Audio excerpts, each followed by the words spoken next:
Good afternoon, everyone. Sadly, due to circumstances beyond my control, I am unable to be there in person to celebrate Dr. Wayne Robinson's life. However, I would like to say a few words and send some well wishes and songs. I met Wayne in 2006 when the church was just starting out at the Chartwell School in Fort Myers. I happened to live basically across the street. The piano man, Dan, who was playing with you at that time, was a dear friend of mine and brought me over to sing. And I met Wayne there, and the rest is history. We got along famously, and I sang, and he always invited me back. And recently, well, within the last 8 years, he performed the marriage ceremony for my wife and myself. And he will always have a special place in our hearts. So this one's for you, Wayne.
Someday I'll wish upon a star and wake up where the clouds are far behind me.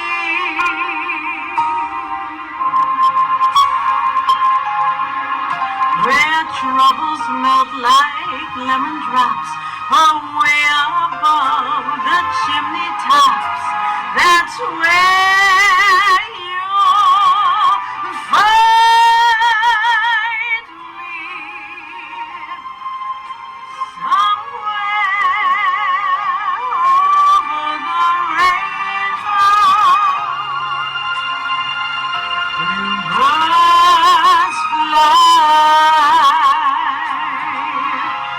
Birds fly over the rainbow. Why then, oh why can't I? If happy little bluebirds fly beyond the rainbow, why, oh why can't I?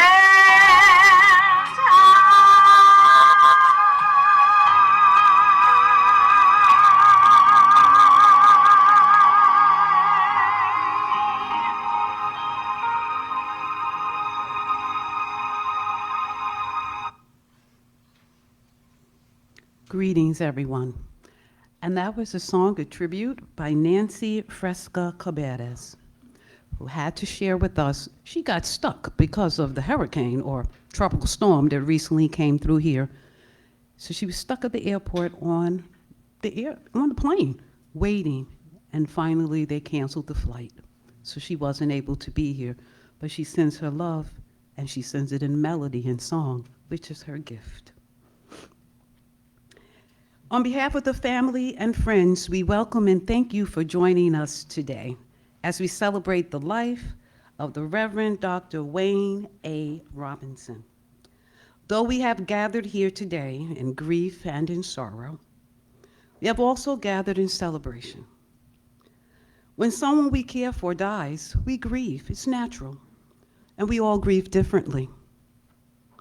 But at times, when death and loss come among us, often the presence of another person's company can bring understanding and support.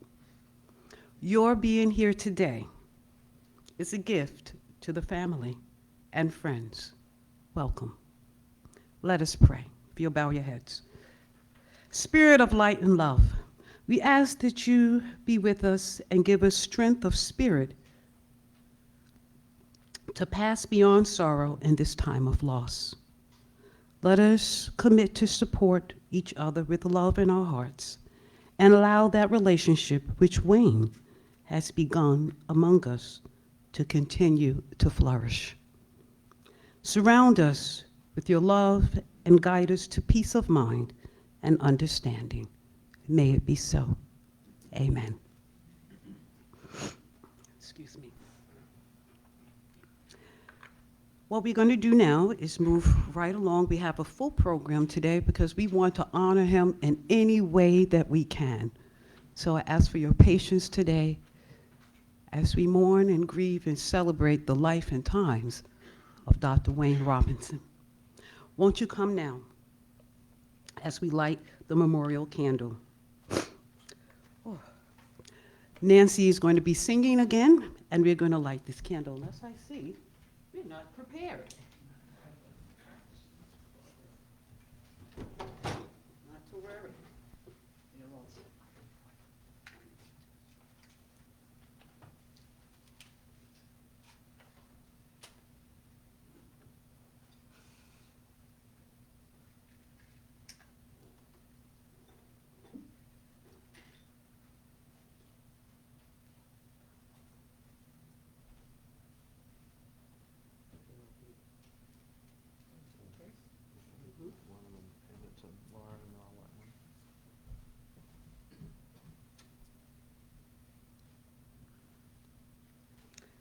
The flames symbolize the eternal light of spirit. This light is there before birth and continues beyond the death of the body. We light these candles in honor of Wayne, a beautiful person whose spirit lights the heavens as it always has on earth. Amen and Ashe. And Nancy has sent us another song, Impossible Dream. This song is a special request by Joyce Schaefer. We both agree that it really encompasses Wayne's dream.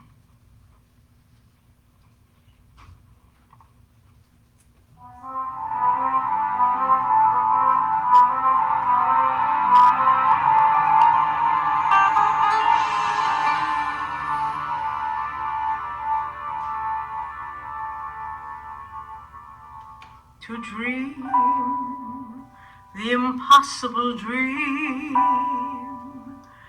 to fight the unbeatable foe, to bear with unbearable sorrow, to run where the brave dare not go.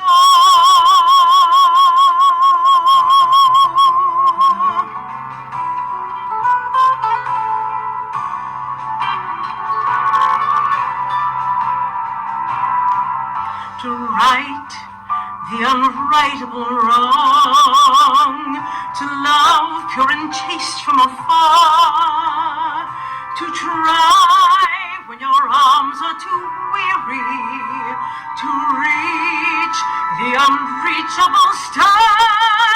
This is my quest, to follow that star, no matter how hopeless, no matter how far, to fight for the right without question or pause, to be willing to march into hell for a heavenly cause. And I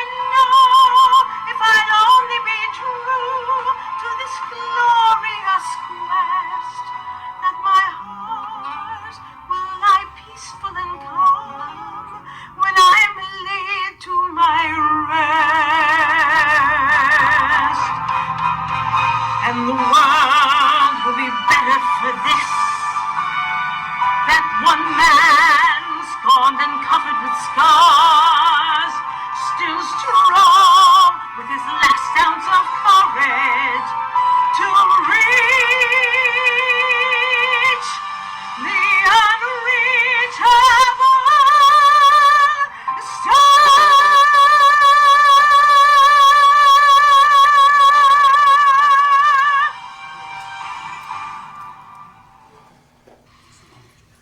This song is a special request by Joyce Schaefer. We both agree.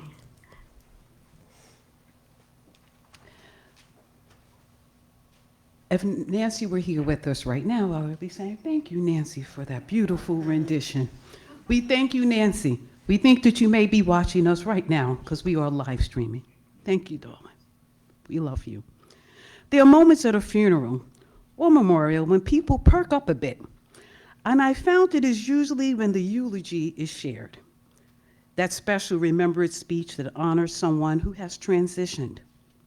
They are often filled with highlights, important events, and qualities of loved ones.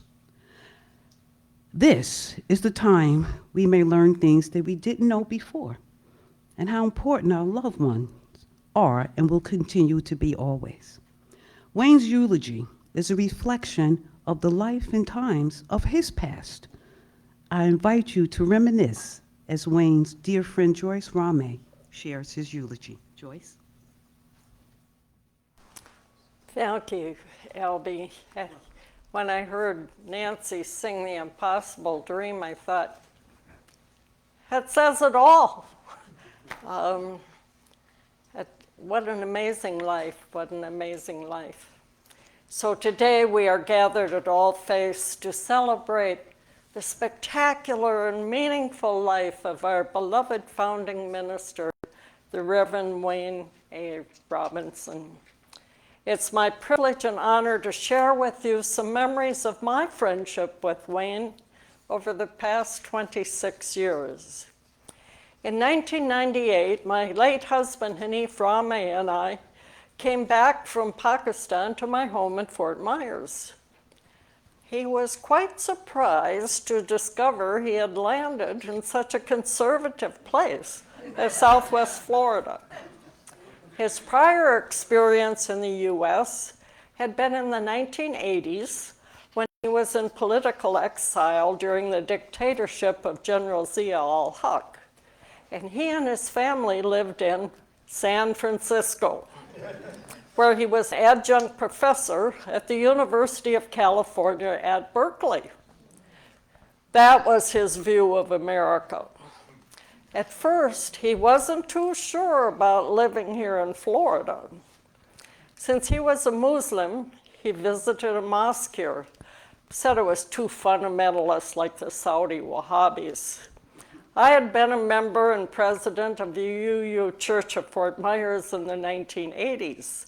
So I said, let me take you to the Unitarian Church. And I'm pleased that the president of UUCFM is here today to celebrate with us. The next Sunday, we heard Reverend Wayne Robinson for the first time. For Hanif, it was love at first sermon. As we left the service, Wayne greeted us, and Hanif told him how much he appreciated his message. And then he said, now I can live here. I suspect that there are many other people who have a similar reaction when they discover this progressive sanctuary here at All Faiths. So what was so special about Wayne Robinson? How had his life journey shaped him? He grew up as a poor boy in Oklahoma, grounded in the Pentecostal holiness faith. He became a Pentecostal minister. He even spent some time working with Oral Roberts, one of the pioneers of television evangelism. As Wayne explored his world, he spread his wings and moved on to become a Methodist minister. And he was so grateful he had achieved his dream of earning his doctorate in ministry from Southern Methodist University. In 1989, again, he expanded his vision once again and was ordained as a Unitarian Universalist minister.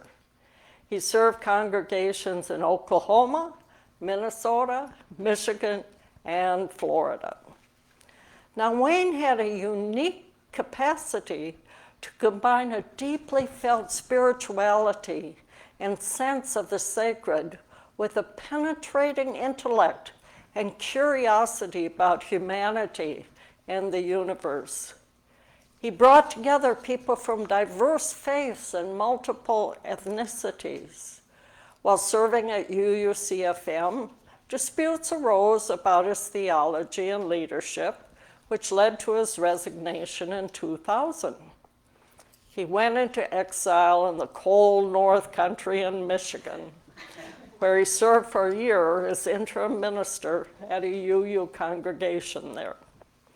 In February of 2001, Lou Pizzini and some others invited people who loved Wayne to meet to consider the possibility of forming a new congregation. Like St. Francis of Assisi, Wayne was called to repair the church, and he answered the sacred call. And it was like the impossible dream.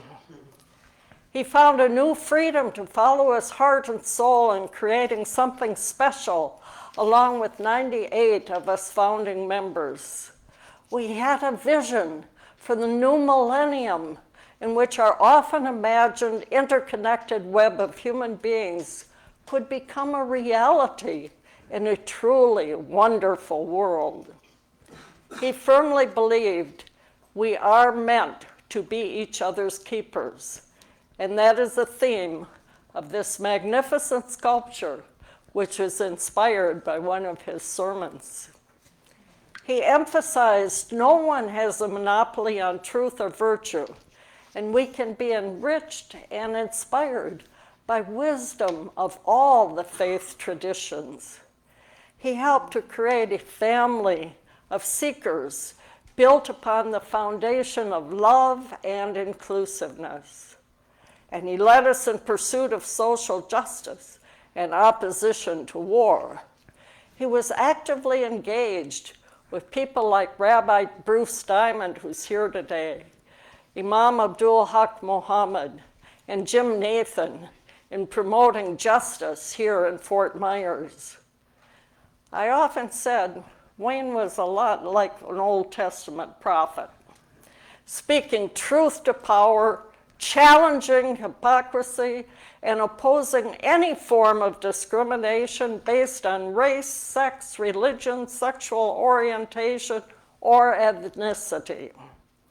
Wayne served as our minister until his retirement in 2013, and he continued to be an inspiration for us and supported all faiths right up until the day of his death.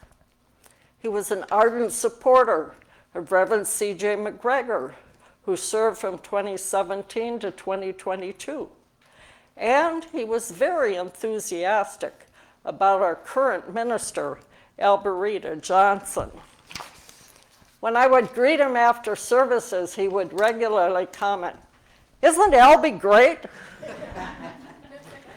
His wife, Joyce Schaefer, has brought flowers for our Sunday services and hospitality supplies all through the years. And we're so grateful for all that she and Wayne contributed to help all faiths flourish. Today, we're honored to have his daughter, Laura, and his son, Brett, and his wife, Joyce Schaefer, with us. And I can assure you, and all your family, Wayne's spirit and guiding love will always live on in your hearts, because love never dies. It is for us, the living, to carry on the mission of Wayne Robinson, to continue to build on the foundations that he laid, and to be his worthy successors at working to build a better world.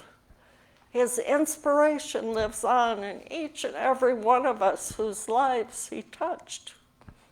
We love you, Wayne. Thank you for answering the call to rebuild our church. Thank you for making this a place where we can all say, now I can live here. May your spirit embrace a perpetual union with your great mystery before which we all stand. May it be so.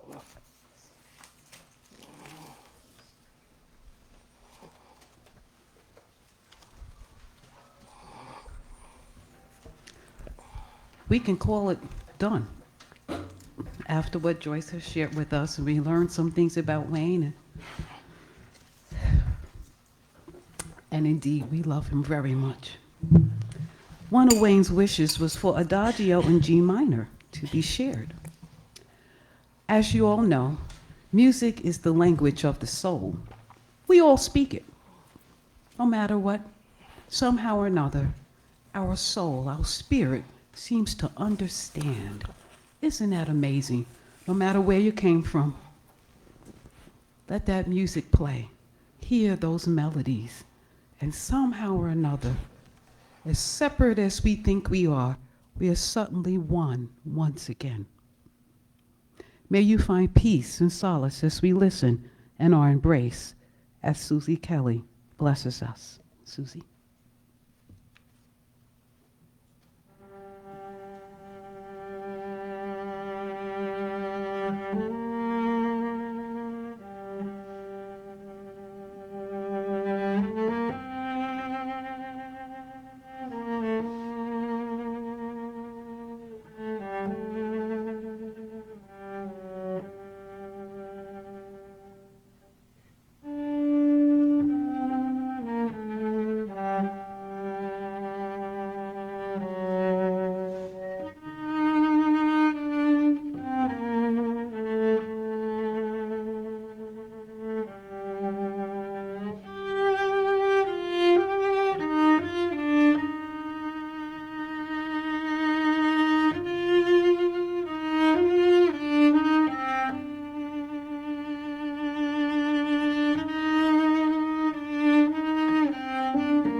In part, the purpose of our gathering here today is for our own concerns.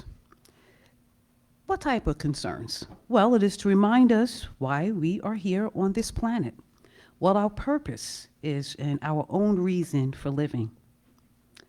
As you're sitting here today, I have a task for you. I'd like to ask you to ask yourself, how do you think Wayne would like to be remembered? How do you think he would like to be remembered? Answering this question may make you think about who Wayne wanted to be. Maybe a story or two comes to mind. You may find yourself smiling or nodding your head, thinking about this or that. And maybe even it seems like he's still alive somewhere, just being who he is and doing what he does. Just doing it someplace new. You see, this is how we keep people alive in our hearts, by sharing our memories and thinking how they would like to be remembered. So we're moving into reflections now. And we will now hear reflections in the order that is found in your program. Brett, won't you come forward? Introduce yourself too. Hello, I'm Brett Robinson, Wayne's son, and my sister Laura and I are here and very thankful for all of you all being here. He loved this place very much. Dad preached his first sermon when he was 19 in a tent revival, and he preached his last official sermon at 75, which I assume was maybe here. The entirety of his 86 years was spent in the church, either living in a church, attending church, preaching in a church, studying theology, or writing about church and religion. But I didn't think of my dad as a preacher growing up because he was making a living as a writer. I knew he had been one previously. As Joyce said, in his 20s, he was a Pentecostal evangelist preaching in tents around the country. And then he was a preacher in the Methodist Church. And when I was born, he worked for Oral Roberts, and Oral Roberts actually lived next door to us, behind the gates. But it wasn't until college that my dad returned to the pulpit. In 1991, my dad, age 54, 2 years older than me right now, had invited me to come up from SMU from Dallas to visit him in Edmond and attend service at his new church, Channing UU. Sunday morning, Dad said we needed to be early so we could open the door and turn on the lights. And so we drove to Edmond into the parking lot. And I wasn't sure why we had pulled into a parking lot of a somewhat rundown former restaurant. But Dad said, here we are. And I remember looking around and thinking, so, are you sure you want to be a Unitarian? But starting a church was not new to Dad. And like he had done before as a Methodist minister, his charismatic sermons attracted a whole new congregation. He would pastor 2 more UU congregations over the next 3 decades, including this one. I guess Michigan would be 3. And every time I attended one of his services, multiple people would come up and want to talk to me about Dad.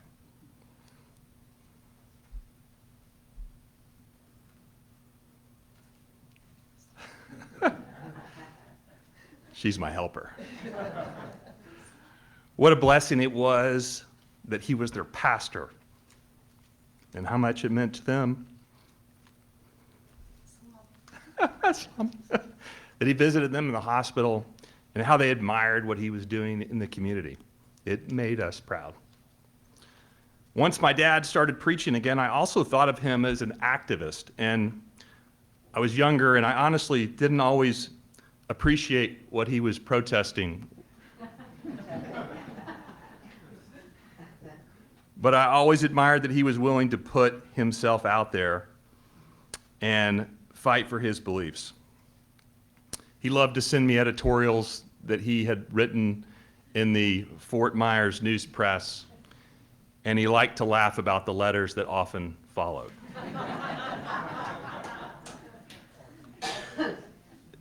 Dad and I shared a love of golf, and I blame him for most of my bad swing habits. I've tried not to pass them down to my son Ford. Those memories are some of the strongest and best times we had together. I know he was happy when my sister Laura took up golf a couple of years ago. As time went on, Dad became a father-in-law and grandfather, and he hated that he lived so far away from all of us, but he called my sister and I often. And we would talk about golf and politics, his sermons, and always his book projects. I'll miss calling him from the car to and from work. He was my biggest cheerleader. I think if my dad knew he was going to pass on Tuesday, May 29th, he would have wanted to say goodbye to everyone in this room and others who couldn't attend. People like Joyce Ramey, Rabbi Bruce Diamond, Regina Kilmartin, Jim Nathan, Roy Kinnox, Abdul Muhammad, Peggy, Jason, I apologize for mispronouncing names, and I know that that is not a complete list at all of the people he would want to thank. And my sister, again, and I are so thankful for all of you.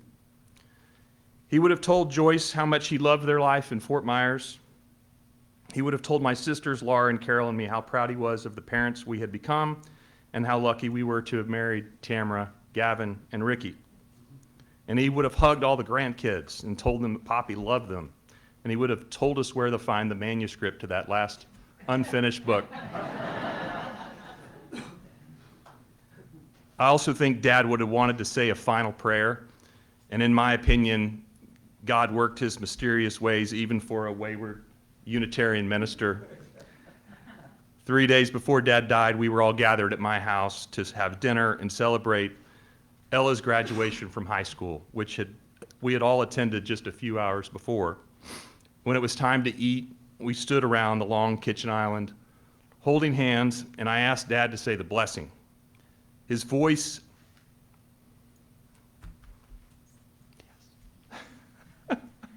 couldn't do this without you up there.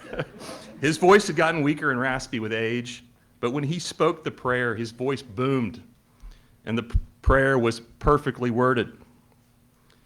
And he said, you know, I think I probably said that 30 or 40 years ago. But it was such a departure from his normal voice that we all paused at the end and smiled. God had made sure we noticed his last prayer. And for that, I'm thankful. Thank you.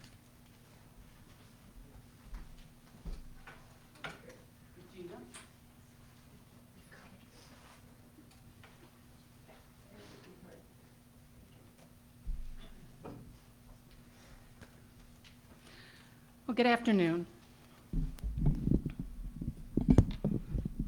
We always have microphone problems here. Good afternoon, and thank you all for being here today to honor the memory of our founding minister, the Reverend Wayne Robinson. I see so many familiar faces out there. Notice I didn't say old familiar faces. But it is kind of like a reunion, seeing some of the old folks back. It's good to see you. Wayne would be so happy that you're all here. For those of you who don't know me, I'm Regina Kilmartin. Whatever you did for him. I'm the congregational administrator here at All Faiths, and I just celebrated my 15th anniversary.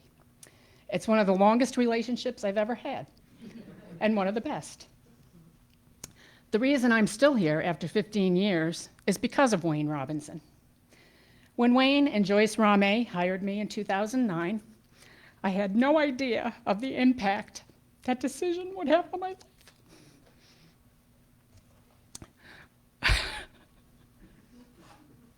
I was holding it together until you spoke, Brett.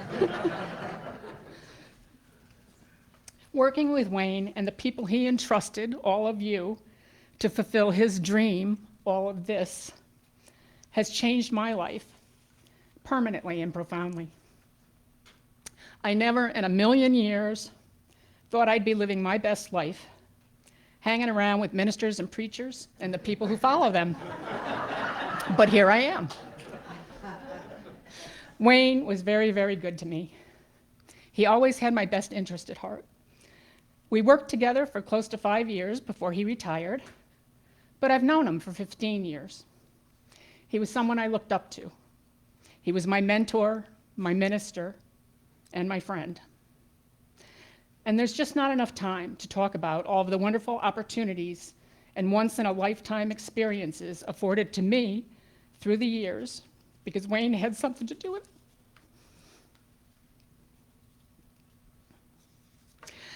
In the 10.5 years since Wayne has retired, I would estimate that he has butt dialed me at least 1,500 times. Once or twice a week, my phone would ring. The caller ID would say, Wayne. The person on the other end of the phone would say nothing.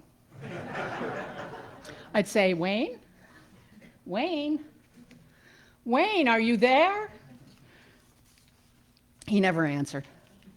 I used to call him back, and he'd say, oh, Regina. I'm so sorry. I must have butt dialed you. Well, I only called him back a few more times after that, and then it just became a part of my weekly routine. If he really wanted me, he'd leave a message, and I already missed those calls. Wayne Robinson was committed to justice, kindness, and love, and he created a space, this space, where every person feels valued and inspired. He had a depth of kindness that touched everyone, and a unique gift for making everyone feel heard and understood. Wayne was a gentle soul with a gentle sense of humor. I never once in all these years ever heard the man cuss. Not one of the profound changes he made in my life. In the last few years, Wayne was slowing down quite a bit, but he would always attend service most Sundays, and I always kept an eye on him, and I would just see him light up when he was engaging with the congregation. And I think he was just pleased as punch with Alberita stepping into his pulpit. I would see them after service, over in the corner, chatting and smiling, and I knew that he was praising her and encouraging her, as he did with so many others. And I know that Wayne had no greater love than for his family, his kids and his grandkids, his wife, Joyce Schaefer, and his dear friend and steady rock from the beginning, Joyce Ramey. He spoke of you all so often and with such pride. So in February, All Faiths will celebrate its 25th anniversary. 25 years of pushing the envelope, broadening perspectives, promoting inclusivity, and advocating for justice, equality, and compassion. We are stronger and more resilient today than ever, and I believe that Wayne is resting peacefully, knowing that he left his congregation in good, competent, and loving hands. Thank you.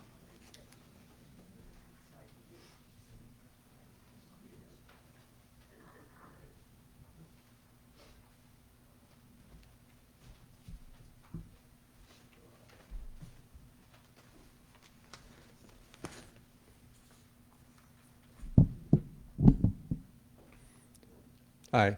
For those of you who don't know me, my name is Ed Kleino. I've known Wayne for 25 years and have been a member of the congregation almost since the beginning. Like the second service they had, we decided to join because I had heard Wayne speak before. I read his letters to the editor. I said, who is this person in Southwest Florida? This is somebody that I need to have a relationship with, because we landed here in like '97 and thought, did we make a mistake?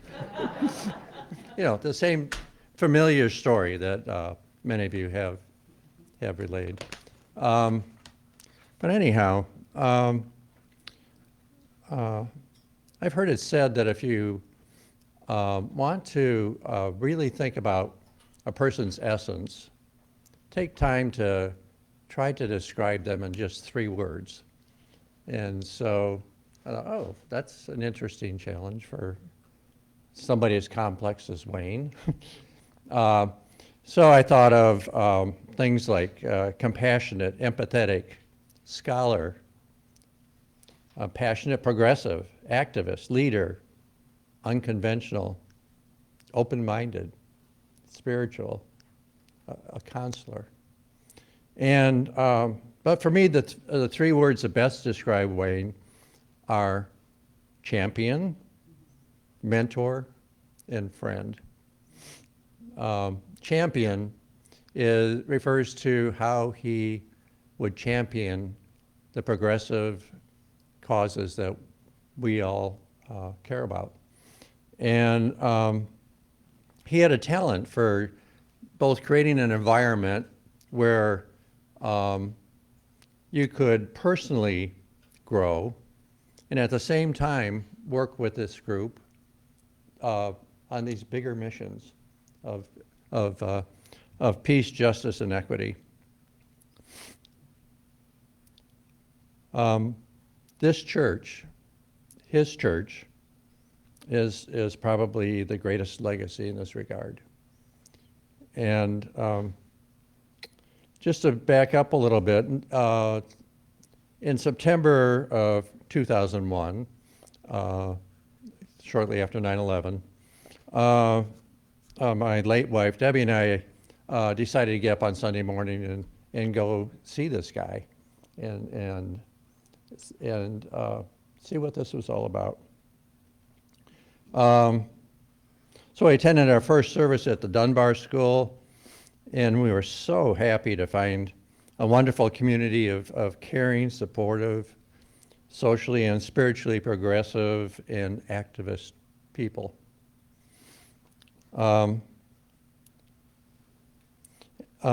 we got involved with Wayne in a lot of these progressive causes and issues. We demonstrated, we attended the county commission meetings, we wrote letters, we campaigned for progressive causes and candidates.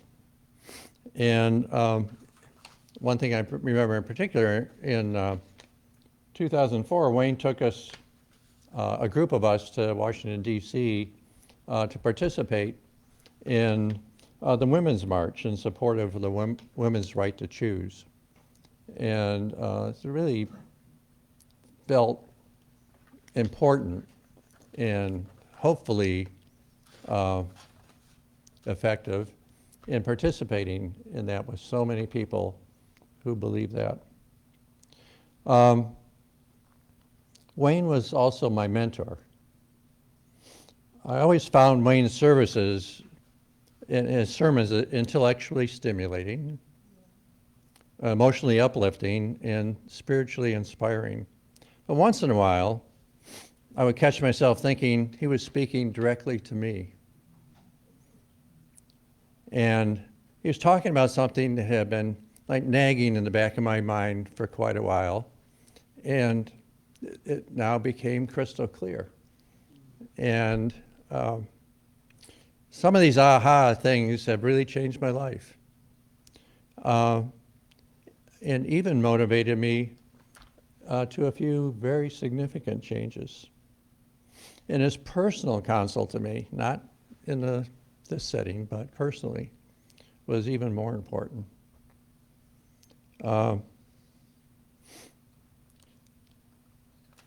Example, in 2003, Wayne organized a summer program that involved weekly trips to various social service agencies around the area to see where we might be able to help.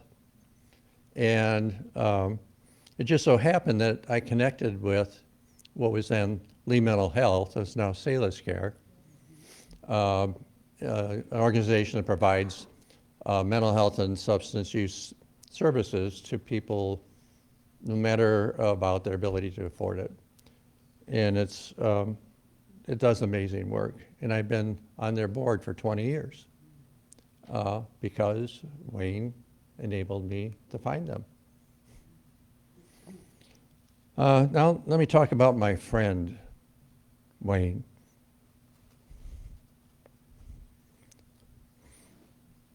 So, to me, a good friend is there for you. They share your joys and support you in your tough times.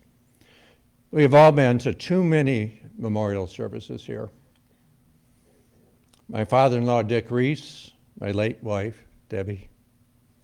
So many friends are memorialized in our garden.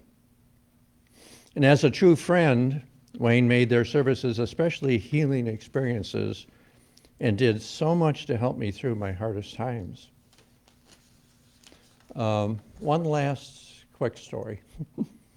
One day, when not long after her memorial service, Wayne and I were enjoying an afternoon on the golf course and having a golf cart counseling session. As we stopped to wait for an alligator to move out of the way, move out of the way from my ball, which was in the weeds by the pond, Wayne gave me the best advice ever.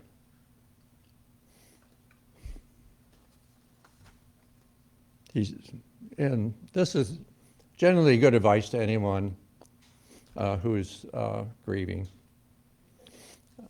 He said, Ed, I know you need to grieve, but you don't have to let it take over your life.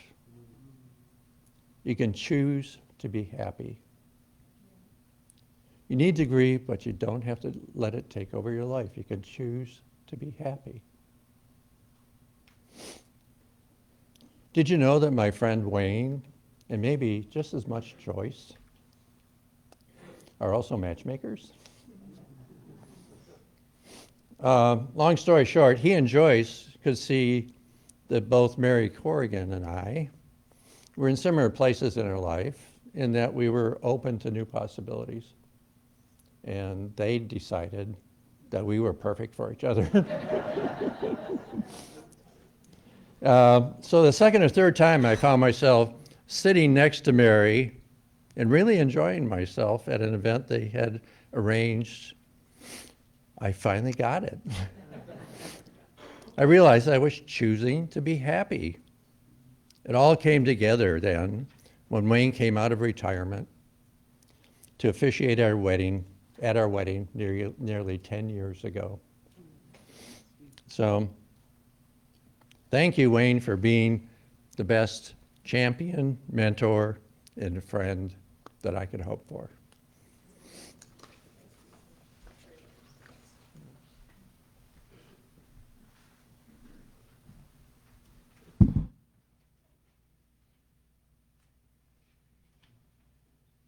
Thank you, Ed, for sharing your memories. I still remember the first service you attended, and afterwards we got together for coffee and I recruited you. You belong here. It was very apparent. Today, Jim Nathan is not able to be with us. He's in North Carolina and he's visiting family, but he wanted his words to be shared in accordance with Wayne's wishes. Jim Nathan was the retired chief executive of the Lee Health System. These are his words. In 2006, following the passing of an all-faith Unitarian congregation founder, Hanif Rameh, Joyce Rameh asked Wayne Robinson, Abdul Haq Muhammad, and me to offer comments on the celebration of Hanif's impressive life. Anytime I had been in the presence of Hanif, I felt a force of calm, love, knowledge, and guidance. In preparation for that service, my internet trolling identified much more, which I shared at that service. And upon the conclusion of my remarks, Abdul Haq ad-libbed, "Today, Jim provided us perspectives about Hanif, of which most of us were unaware." He then expanded that through our lives, we are exposed to and receive many gifts. Some we never or only barely ever open. Some we partially open, but rarely do we ever fully open them. Now we know we had a gift in our midst that many of us barely opened. Abdul Haq's message opened my eyes and my heart to try to do a better job of opening gifts.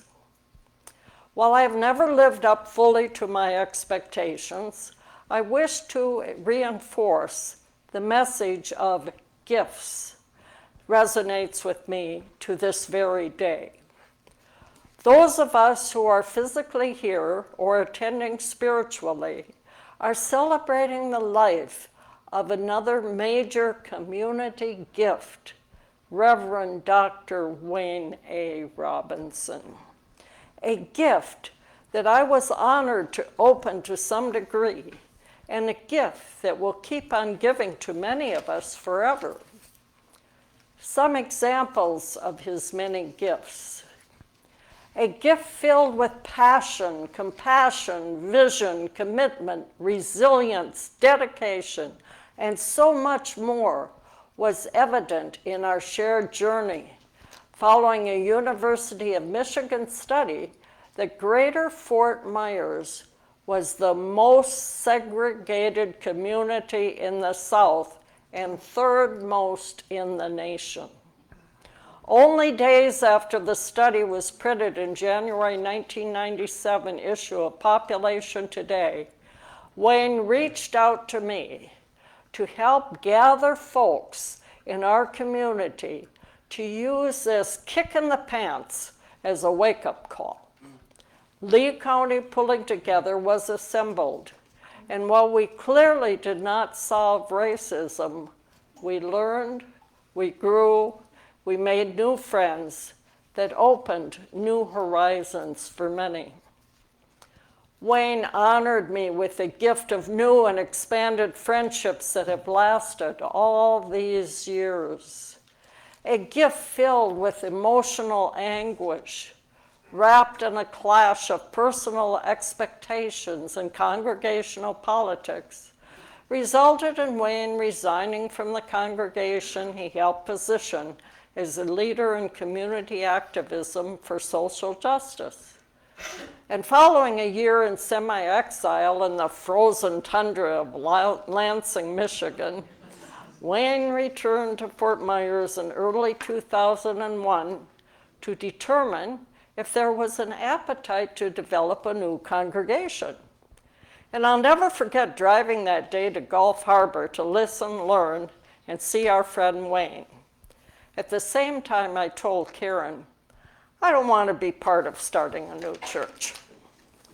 But then, almost suddenly, we had a name, All Faith Unitarian Congregation, an exciting shared vision, and a founding minister, Wayne A. Robinson.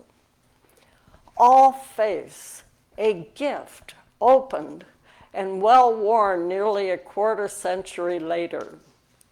And Wayne gave me another gift, a gift of hope and optimism in times of challenge. Boy, that's something we need today, a gift of hope and optimism in times of challenge. Wayne could be stubborn. Did you know that? But stubbornness can be a gift. When friends can work things out, the solutions are often even better. Wayne's gift of stubbornness helped him speak out on what he knew was right and just for marginalized populations, even in increasingly red Southwest Florida. A gift of family, growth, and love can be seen in Wayne's life journey, how family shaped his early spiritual and religious focus, how his personal growth sent him from the strict charismatic Pentecostal holiness to Methodist teachings to the non-creedal Unitarian Universalist religious liberalism, and how Wayne's special families brought him love and joy. And Brett, he was so proud of his brief daily conversations with you. He never divulged specifics, but it was obvious how important those moments were to him. Wayne was also a full part of our Nathan family. He was there for our son Zach during some tough times in his young life. And he even traveled to Tuskegee, North Carolina, and to Geneva, Illinois, to officiate the weddings of both our sons. There were certain difficult days when we were each other's personal confidants. Yes, more gifts. A gift of joy. Joyce, that is. Joyce. This is the way it's written. The gift of dedicated, devoted leadership and friendship with Joyce Rame. The gift of love and vital companionship with Joyce Schaefer. We should all be so fortunate to have two Joys in our life. and I'm so grateful for that. We should all, in closing, I'm sorry to not be physically present, but please, everyone, take note. We have been given a special present. Reverend Dr. Wayne Robinson is a gift we should never put on a shelf. He is a gift that will keep on giving. Keep the book of Wayne open. Read a few pages every day. More chapters will be written. Peace and prayers, my friend Wayne, from Jim Nathan. And now I'm going to share with you some words from our past minister, Reverend C.J. McGregor. He was with us for 5 years, and now he's preaching in London. He served a congregation there, and now he's the regional director for 25 congregations in Southeast England. We gather today to celebrate the life of my dear colleague, Wayne. I mourn with you in spirit, and I hold up Wayne's legacy of all faiths. Wayne recognized a need to build a congregation where all could gather in peace and seek the truth in love. As founding minister, Wayne placed his vision in our hearts and in our minds. It was his vision to build a center of justice, compassion, and equality. A center where all could journey to a more meaningful spiritual or religious life. A center for liberal Unitarianism. A center for community where all could celebrate together, mourn together, and make lifelong connections. Our task now is to honor this legacy by continuing to do the work, by continuing to dream that impossible dream, and by continuing to build. Wayne's vision has not been lost on me. While your minister at All Faiths, Wayne and I spoke often about what he founded and how to move forward. He was a consultant, an advisor, a dear colleague, and friend. My time as your minister has touched my ministry in magnificent ways, so much so that I now build 25 congregations in the United Kingdom on the foundation of Wayne's vision and legacy. I wish I had the opportunity to tell him that what he has built has inspired so many of us, and how his ministry lives on, and how his Unitarian voice continues to echo. And so, let us celebrate the life of the Reverend Dr. Wayne Robinson. Let his ministry continue to hold us. Let his legacy fill the rooms of this wonderful place, All Faiths. Let his heart and hands continue to touch the hearts, conscience, and minds of this congregation and its wider community. I bid you farewell, dear one, and I carry your torch. I hold you all close. The Reverend C.J. McGregor from London.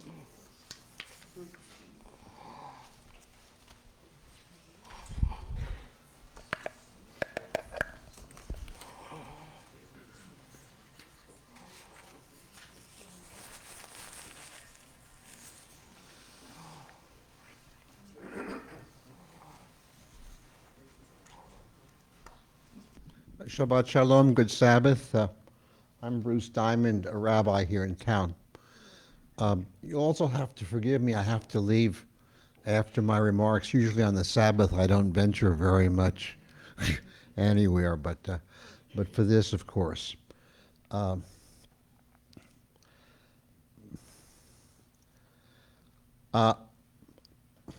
I don't want to cover any of the wonderful ground that's been covered, and I don't want to share with you any of my personal memories either. Not a one.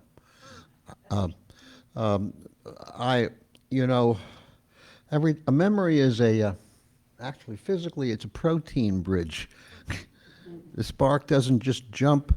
It creates a little protein bridge between nerve endings. And every time you remember it, you destroy the old bridge and build a new one. Actually.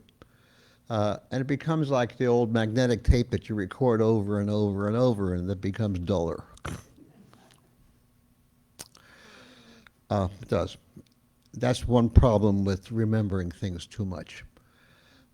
Also, as you know, the memories that you haven't had for 20 years are the most vivid. They suddenly jump at you, and it's in Technicolor sights, most vivid. The ones you think you've had a lot become very dull. So I'm very stingy with remembering. I do. The memories that I know are so precious, I repress and don't call up because it's not a jukebox. And when these memories emerge, I take them as omens that they're being sent to me. I don't take them as, I don't think those memories come just spontaneously. I believe they are a kind of an oracle. That's how the dead communicate with the living, by jogging a memory that you've been keeping down. So I say to myself, why am I remembering this now? And all of a sudden, it opens the door. So I'm not going to do any of that. I'm not going to waste my personal memories on you, for sure, and hardly even on myself, because those are the great treasures, and you keep them where treasures belong. That's one thing I wanted to say. Second of all, in our Jewish tradition, we believe that God takes the righteous people before difficult times. Spares them the difficult time by taking them before. Yep, we believe that. So, speaking of omens, Wayne's timing could not have been better. He died at just the right time. Not for us, but maybe for him. And I hope to God we're wrong, because I hope what comes next is, well, anyhow. He won't have to endure it, and we will. Good for him. We quoted Timothy in that other Bible you've attached to ours. But that's fine. I have a master's in that. It's wonderful. You can learn an awful lot about first century Jewish faith it's a great source. Anyhow, I don't want to give a lecture because then I have to give a quiz. Anyhow, I've run the race, fought the good fight. We like that one. We've been watching, or some of you have, we watch the Olympics. I don't, but you watch lots of races and lots of medals being handed out, and nobody gets a medal for how they start the race.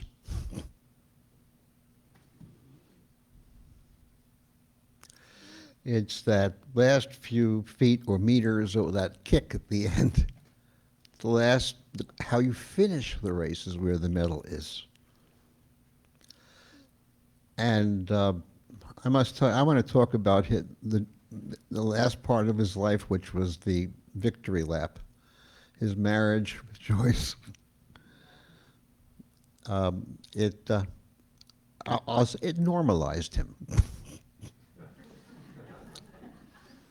Am I right? It normalized him. And I don't say that to say that he was abnormal, but except to suggest that there was well, you know, we say in the Talmud, in the place where there are no men, strive to be a man. I know it sounds more misogynistic, but that's how it's written. And there was, I guess, a sense of alienation. And that's why we became brothers from different mothers. We were, or at least gave each other some comfort and encouragement. But his life was turbulent by his own creation. I don't think he cared for it otherwise. But not the end. When I learned he was taking dance lessons, you could have bowled me over. He was taking dance lessons. I couldn't believe Wayne Robinson taking dance lessons. And all of us, but then I realized that he had found a good place. He had found home. He had found what we all need and want. And everything else, I guess, was what you do in between until you find that. And so, I got to tell you, you're the gold medal.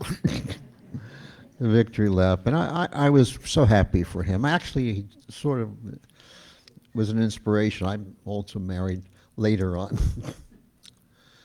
But I don't want to talk about me. So I do want to talk about Joyce and the prize he got for his life. He had a good life. And he found that's the piece. Anyhow, so that's what I wanted to say. He ran the race, but he also got the medal. And two more things I'd like to say, and again, I know this is not very personal, but again, as I told you, I'm just none of your business. What does that guy say? None of your damn business? Is that what the candidate says?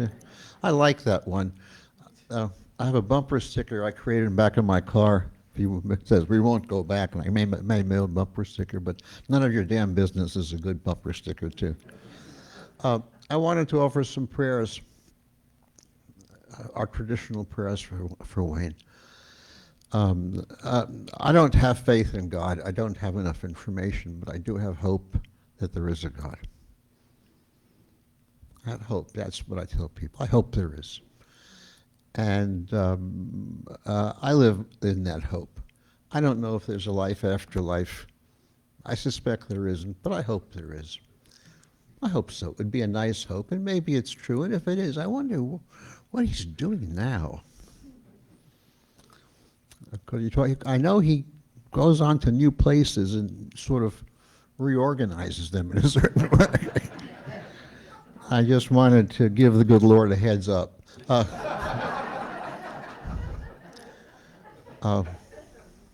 I'm serious, I wonder if he will go with the piece that he left, or he'll be the old Wayne. But I guess if it may be that we will all find out, or maybe not.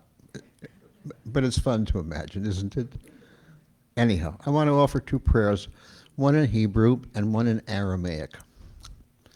You don't have to stand up, but normally we do, but I need to chant it, and then I'll chant it in English for those of you from Loma Linda. El male rachamim shochein bamromim, amtsei menucha nechona, tachat kanfei hashchina b'malos kedoshim utahorim, kezoar harakia mazhirim, lenihishmat ha'ish Wayne. What was his father's name? Wayne ben Ralph, shehalach leolamo, av harachamim yastirehu, beseter knafav leolamim, v'yitzror besor ha'chaim et nishmato. Adonai hu nachlato, v'yanuach b'shalom al mishkavo, v'nomar. Amen. God full of compassion, you who dwell on high, we commend to you the soul of Wayne Austin Robinson, who in your mercy you've taken to yourself. Gather him up, O Lord. Protect him beneath the sheltering love of your presence. May his soul shine on like a star in the firmament. And may he rest in peace. He was ours, and now he is yours. And together we say, Amen. finally, we have to thank God. We say the Kaddish, which is our affirmation of the value of this life, no matter how screwed up it must be. Or how it's, what does the poet say in Desiderata? In all the haste and confusion, it's still a pretty good life. And he said things are unfolding as they should. So the Kaddish is an affirmation that this is not our world, it's God's. And we pray for the coming of God's kingdom. So this is Aramaic. For those of you who are of the Christian faith, this is the language that Jesus would speak, just his first language. Yikadal v'yikadash shemei Rabbah. V'yalma divrachirutei v'yamlich malchutei b'chayechon v'yomechon v'chayei dechol Beit Yisrael b'agala u'v'zman kari v'yomru Amen. Yehei Shmei, you Junitarians know this. You can say Yehei Shmei Rabbah Mevorach Leolam Uleolmei Almaya Yitbarach V'Yishtabach V'Yitpo'ar V'Yitromam V'Yitnaseh V'Yitadar V'Yitaleh V'Yitalal Shmei D'Kudesha Barichu Le'ela Min Kol Birchata V'Shirata Tushbechata V'Nechamata D'Amiran B'Yalma V'Yimru Amen. Oseh shalom b'yomromav hu barachamav ya'aseh shalom aleinu v'al kol Yisrael. Yomru amen. Magnified and sanctified be the name of the Most High God in this world which proceeds according to his will. May his kingdom come speedily. Wayne Robinson has entered into the peace of God. He was a little boy. Brother, son, student, athlete, golfer,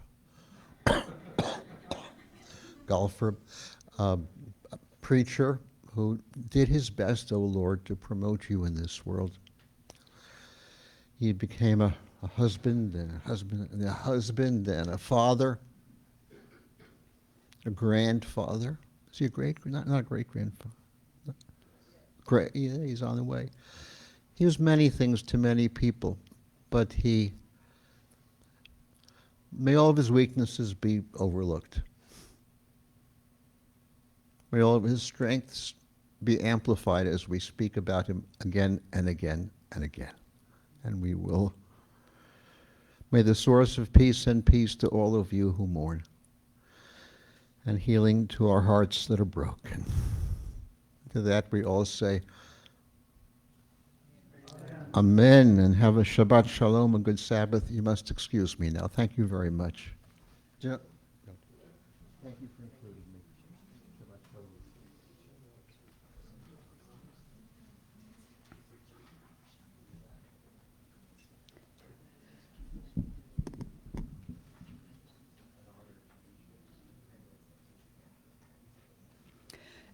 After hearing memories and reflections about Wayne, some of it may have come as a surprise, particularly his Pentecostal history, a deeply spiritual devotion and connection to Jesus, whom he would call the Christ. This next hymn, oh, I forgot to let other people come up. Does anybody else want to share? Come on now. This is your time. All right, I will continue. After hearing memories and reflections about Wayne, some of it may have come as a surprise, particularly his Pentecostal history. I know it came as a surprise to me when I first found out. And I thought, oh my goodness, have I been following him? But anyway, we have all experienced periods of loss, loneliness, pain, and suffering. When at times we don't know how we made it through. Perhaps just maybe, there was a hand that reached out to you. Perhaps it was the hand of God. Perhaps it was a loved one. Maybe it was Wayne's hand. As Darlene Mitchell comes forward to bless us with a song of hope, may we remember the many times there was a hand of love that reached out to you. Darlene.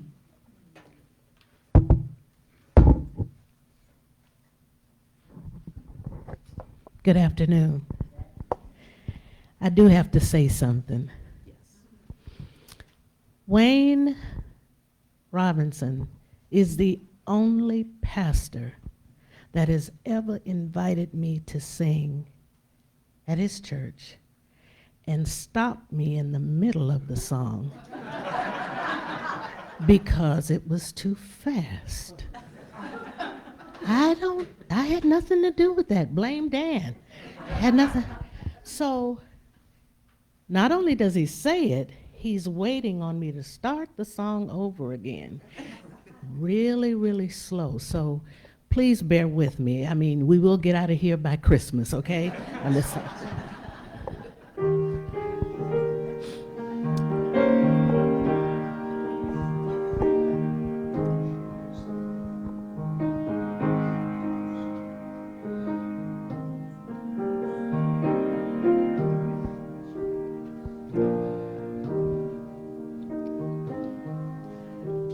Precious Lord, take my hand, lead me on, and let me stand. I am so tired, I am weak, and I am worn through the storms, through the night. Lead me on to the light. Take my hand, precious Lord, and lead me on home. When my way grows drear, precious Lord, linger near.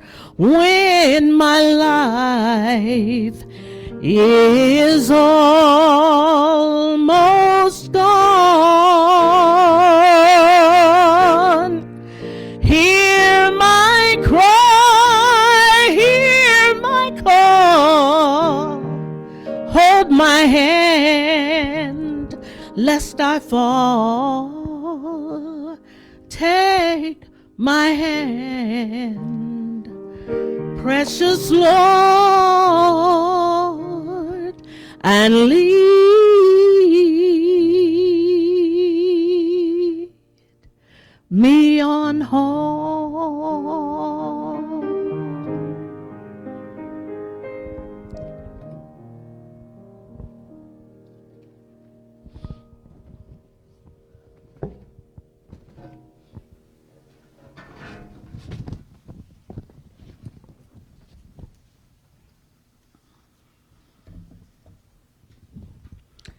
Precious Lord, take my hand.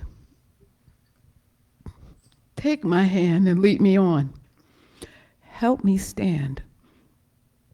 I'm tired, I'm weak, and I'm worn. Hold my hand, Lord, lest I fall. A simple prayer, and I believe that He hears us. And sometimes we find ourselves where we're alone and we don't know which way to turn, what to say, what to do, who to talk to. And somehow, miracle of miracles, you get past it, you get through it. Maybe someone was holding your hand. I would like to think that we all have memories of when Wayne reached out and held your hand. I would like to think that sometimes when you're all alone And you just say, if there was just somebody with me, just this moment, just someone that I could just lean on, someone that I can call on, someone that can be there for me, just this moment, just right now. And miracle of miracles, a peace comes over you. Some of us might say that's the Holy Spirit. Some might say it's God. Some might say it's your imagination. But whatever that great mystery may be, you are not left alone. And I am grateful. The Reverend Dr. Wayne A. Robinson, he's transitioned and experiencing another state of being. I would like to think that someone's holding his hand. You know, that's a journey we have to take all by ourselves. Or at least we will find out one day. But yes, Wayne held our hand. Yes, he helped us, he led us, he was a giant among men. Again, he is now experiencing another state of being, a state of being that's not part of the cliche, life is good, thus rendering death as bad. Instead, life and death are the flip side of the same coin. You see, the journey we call life would not exist without its twin, death. Many people have learned to fear death and embrace life, yet there are many lessons that we can learn in death. Today, our lesson is in the expression of love and honor and respect for a great man.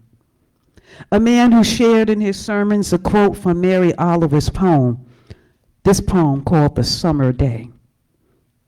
I'm going to read that quote to you right now because it's a question. What is it you plan to do with your one wild and precious life? Not what you wish you had, not what you wish you had done with your past, or if. Or the only ifs, you know how, if only, if I coulda, woulda. No, Mary tells us, no. Come back to the question. What is your plan to do with the one wild and precious life that you are now living right now? What's your plan? I see we have some young people in the back. What's your plan? Time doesn't wait for you. Well, that's the kind of question one needs to ponder, think deeply about, perhaps meditate before answering, teaching the fruit of patience while challenging the ego. As you're with us today, will you take a moment to ask yourself what you learned? What have you learned from Wayne? Did he teach you some patience? Right now, just take a moment. Go ahead, you can reflect. Remember some bit of joy, a golden nugget that Wayne shared with you and you alone. Only you know about it. Perhaps it was something tangible. Maybe a flower, something found in nature. Just walking along, oh, look, that nice flower. Maybe it was a joke that he shared, and it's just between the two of you. You know, Wayne did have a sense of humor. We talking about how stubborn he can be and how he could just be that man, a force to be reckoned with. But I remember that little sly smile just waiting. Maybe it was the way he called your name. For me, I can't help but remember those hands, how large they were, and yet so very gentle. For many of us, Wayne was a role model indeed, and a mentor. He's been teaching and dealing with us and leading the way for such a long time. I know for me, he was both a role model and a mentor. He would share his little gentle smile, that slyness. It always looked like he was up to something. And then he'd take those big hands I was sharing with the family and take my little hand and sandwich his hand around my little hand, look me in the eye, right over there in that corner, and say, Albie, you're doing a fine job. And of course, I would just melt. See, because when Wayne gave you a compliment, that meant something. Not everybody can speak to you the way Wayne did. And I know he wasn't lying when he said it. Because the next Sunday, he'd say it again. So after a while, I would find myself sitting over in that corner after service, and I would chat with him. And I would tell him some of my stories, and he'd tell me some of his stories. But he would always say to me, Albie, Albie, the way he would say the name. Won't you share that with other people? It's important that others hear what you just shared with me. Well, he would only say a few words, but those few words made such a big difference to me. I would stare at him and watch him while I was sharing, standing up here preaching to see if Wayne liked what I was saying, to see if Wayne was smiling a little bit, to see if Wayne was awake. And sometimes it would be the same words, but I tell you, I just so look forward to them. And I will be forever grateful to have had the opportunity to meet him. Somehow this great man, he found confidence in me and in many of us that are here today, the confidence that we can keep on keeping on. All faiths, we must keep on keeping on. It is here in this place that he devoted a large portion of his life and his ministry. There was much I learned, and much we will all continue to learn from him. He's written books, so we can read them. We can teach from them. He has audio, visual materials we can continue to learn from. We can flip through it and look and figure out what, and maybe find some other little secrets, things we didn't know about. You see, Wayne was not a lonely man. He had a host of relatives, a host of brothers and sisters, friends and family that I'm sure he blessed tremendously. And I think some of you may feel the same way. Maybe you learned about the many selfless ways that there are to give of yourself from Wayne. How to gracefully receive from Wayne. Maybe you witnessed a man struggle with uncertainty and overcome it. And maybe Wayne learned some things from you. I know it may not be, you may not believe it, but maybe you shared a few things with him that he learned from you. Maybe you were the type of person who perseveres. I think he may have learned that from his dad. Just keep on going. He learned patience from him. Perhaps you're a person of great faith in God and a commitment to the betterment of humankind. And he would draw you in just from those articles he would write in the news press. Who is this man? What? I have to meet him. And many of you came from reading the articles. When you first met Wayne, I wonder what you think. What did you think about him? I know what I thought. I want to join myself to this man. I don't know him that well, but I can see what he's built, and I can feel the love, the commitment, the pleasure that was shared right in this place. And that came from a man who had love, commitment, and took pleasure in sharing here. You know, Wayne once said, quote, "Think of life as a river, which we dip our feet into. Everything is in motion and constant movement. We can never go back to that same spot in the river. It's flowed forward. This moment can never be reproduced. Acceptance of this moment is critical and enables us to move to enjoyment." End quote. But I want to repeat that last line.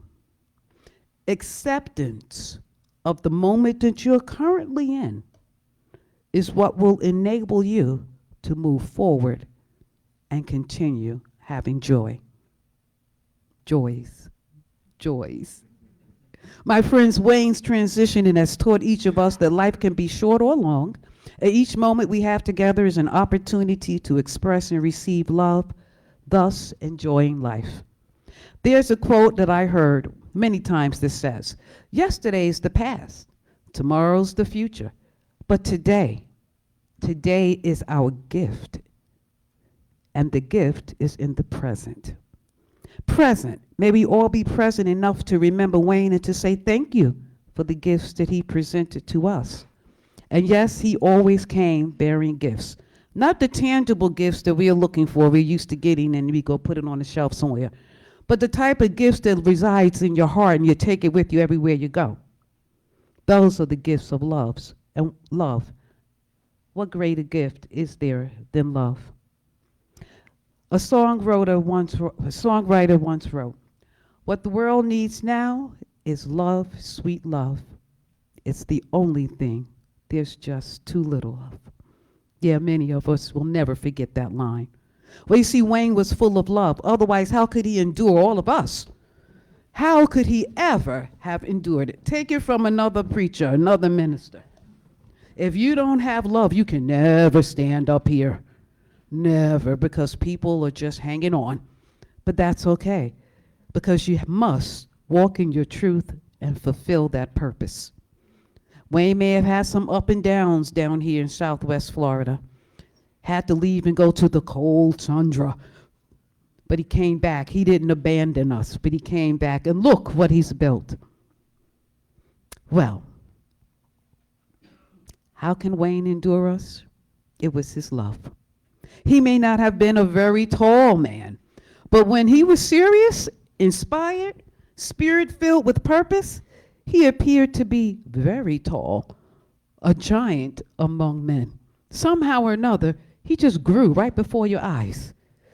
There's a story I like to share with you that I think captures that moment. We heard a little bit from Brett about it.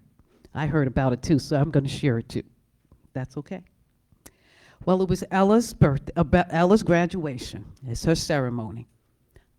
Everybody's gathered around in the kitchen, around the island, just like Brett said. And we think, well, I'm thinking about it, and I said, oh, I guess they were going to ask Wayne to say grace. Interesting word. And they did. Brett, Dad, would you grace us with grace? Well, surprise, surprise, surprise. Wayne mustered himself. Could you imagine? See, we remembered Wayne with his walker. I have to hold still. But we remember Wayne with his walker, and I'm thinking, when you were all gathered around, were you all standing or was Wayne sitting? I can't imagine all of it, but I can imagine Wayne mustering himself. They asked me to pray, and I'm going to give him a prayer. Wayne mustered himself and allowed his minister voice to come forward. Now, when I came, Wayne was already retired, so I was not hearing that minister voice. I had to listen to old tapes and CDs and try to hear what he once would sound like and take notes because, like I said, Wayne would teach us things. He's that mentor, that role model. Well, Wayne pulled himself up, got himself together. You know how you guys do it. You kind of shake your shoulders a little bit, get yourself centered real good. So you did all of that. And the prayer came forward. And I can only imagine the surprise, the joy, and the happiness to hear him use that voice once again. Oh yeah, preachers have that voice. And we pull it, I don't know where it comes from, but somehow or another you get started. And once you get started, it's out there. But could you all just close your eyes just a moment and imagine our beloved Wayne sharing a powerful prayer, his last prayer, with his family around the table with his grandbabies and great-grandbabies to come. Maybe they didn't pop out yet, but they're around. Could you just imagine it? Wayne ministering for his family in prayer. He became a giant among men. Family, I want you to know even that last prayer was yet another gift. My heart says, may you carry it with you and may it tarry. You know, that's that old word. May it tarry with you forever. Family, friends, we have journeyed with Wayne as far as he could take us. And now he must rest. He fought the good fight. He finished the race, and he kept the faith. May you cherish the memories the gifts, and the love he shared. Tuck it in your heart. Tuck it right in there. And take them every place you go. May it be so. Amen and Ashe.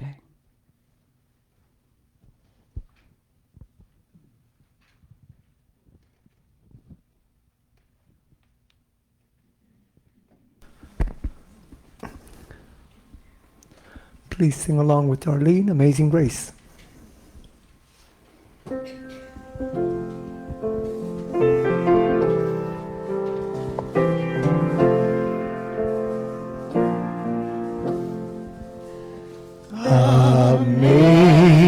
Amazing grace, how sweet the sound that saved a wretch like me. I once was lost, but now I'm found, was blind, but now I see.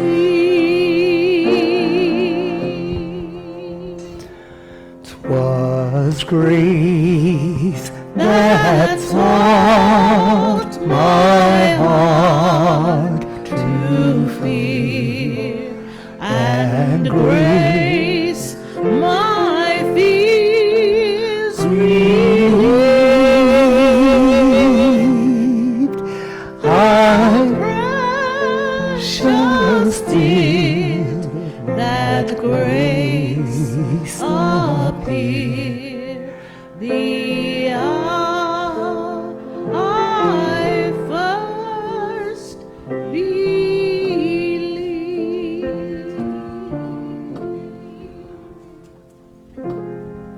Cathedral bells are ringing, and the hearts sing on. Was it the spell that all fades of his love begun?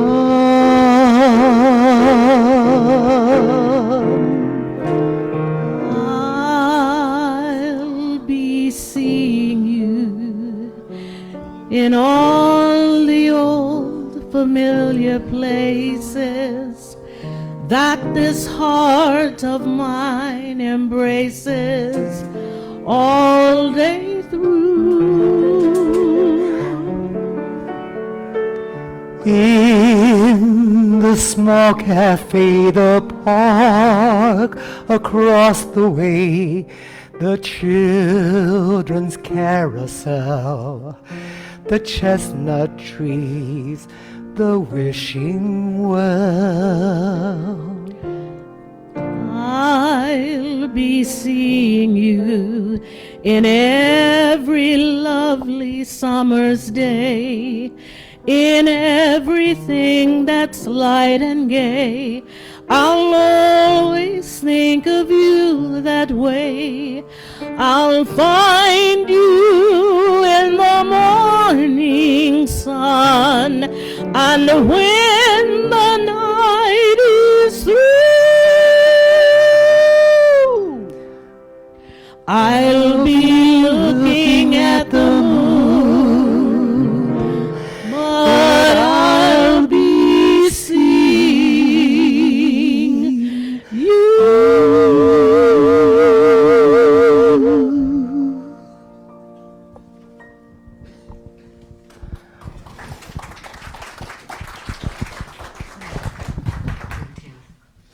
Two beautiful songs. What a beautiful salute. Thank you. Thank you.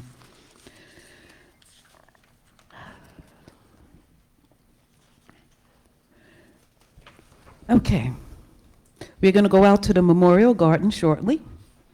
So I ask you to please gather yourselves. Try not to leave your things behind if you want to bring it with you.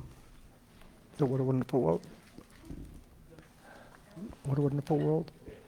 What a wonderful world. I can't hear you. What a wonderful world. Yes.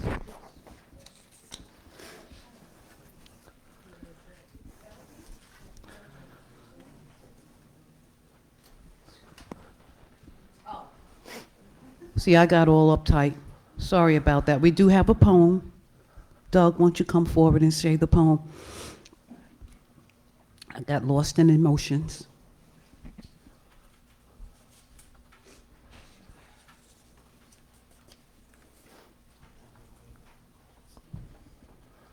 You're forgiven.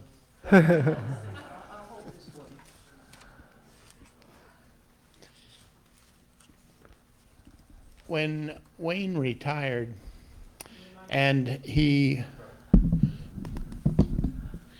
was giving his last regular sermon, somehow he asked me if I had an idea for the last sermon. I would have thought that he would come up with a sermon out of his own head.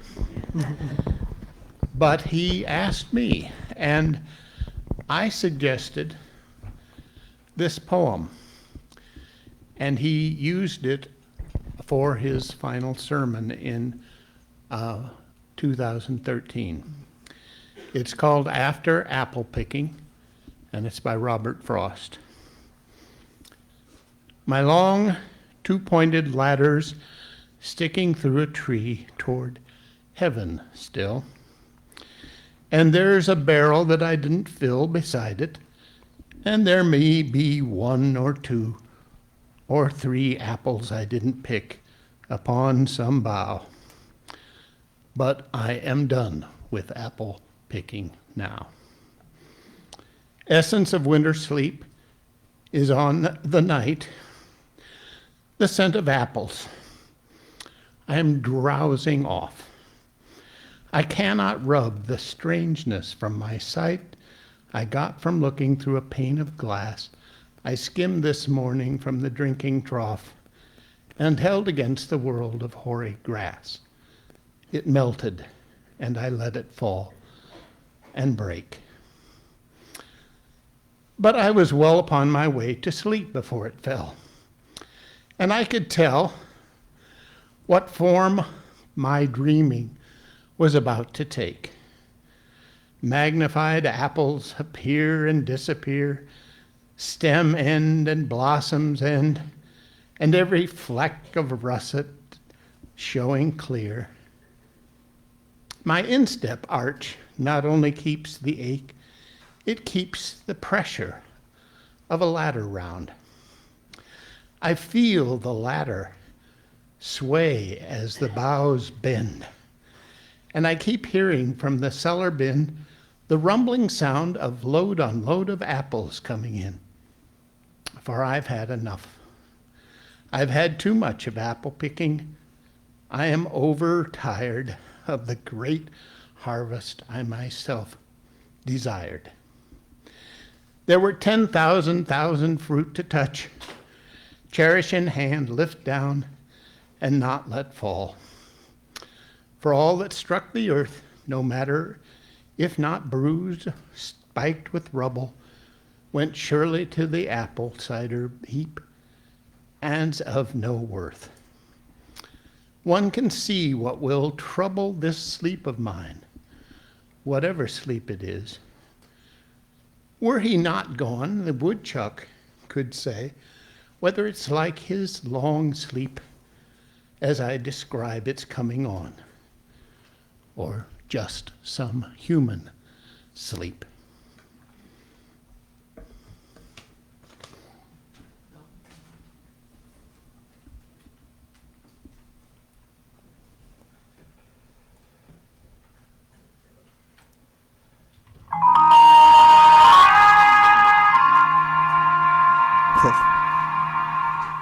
I see trees of green, red roses too. I see them bloom for me and for you. And I think to myself, what a wonderful world.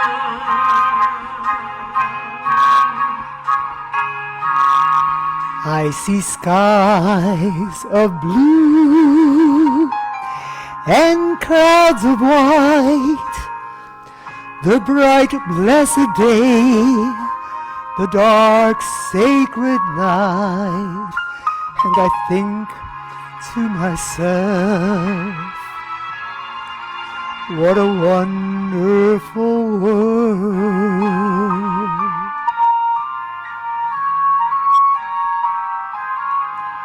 The colors of the rainbow are pretty in the sky, are also on the faces of people passing by. I see friends shaking hands, saying, how do you do? They're really saying, I love you. I hear babies cry.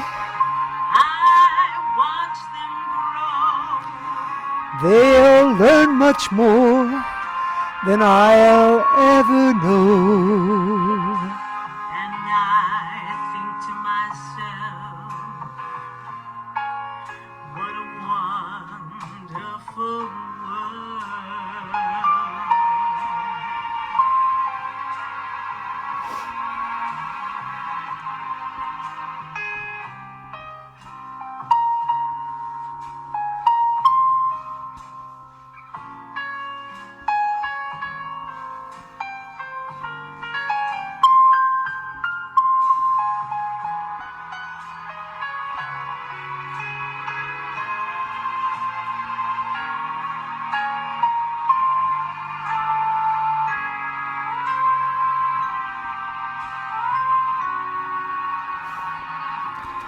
Thank you, Nancy. Anything else? You'll certainly be missed, Wayne. He will. What a wonderful world.